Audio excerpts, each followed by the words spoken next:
అయోధ్య రామాలయం విరాళాల చోరీ కేసులో ఇప్పటివరకు జరిగిన దర్యాప్తుపై నివేదికను సమర్పించాలని సిట్ను సుప్రీంకోర్టు ఆదేశించింది. విరాళాల చోరీ వ్యవహారంపై తగిన వివరణ ఇవ్వాలని శ్రీరామ జన్మభూమి తీర్థక్షేత్ర ట్రస్టుకు నోటీసులు జారీ చేసింది.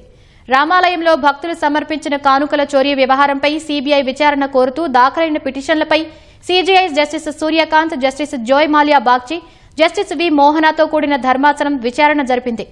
రామాలయ వ్యవహారాలను పర్యవేక్షించే శ్రీరామ జన్మభూమి తీర్థక్షేత్ర ట్రస్ట్ ఆర్థిక లావాదేవీలపై ఆడిట్ నిర్వహించాలని పిటిషన్లో పేర్కొన్నారు.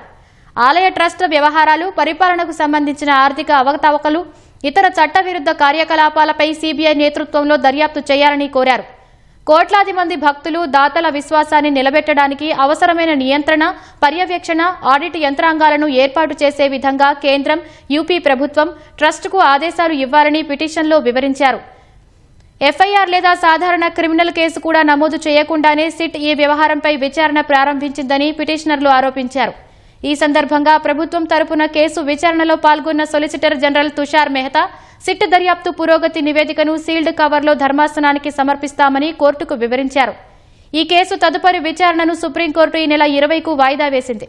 రామాలయంలో విరాళాల దుర్వినియోగం ఆరోపణల నేపథ్యంలో గత 13న ఉత్తరప్రదేశ్ ప్రభుత్వం సిట్ను ఏర్పాటు చేసింది.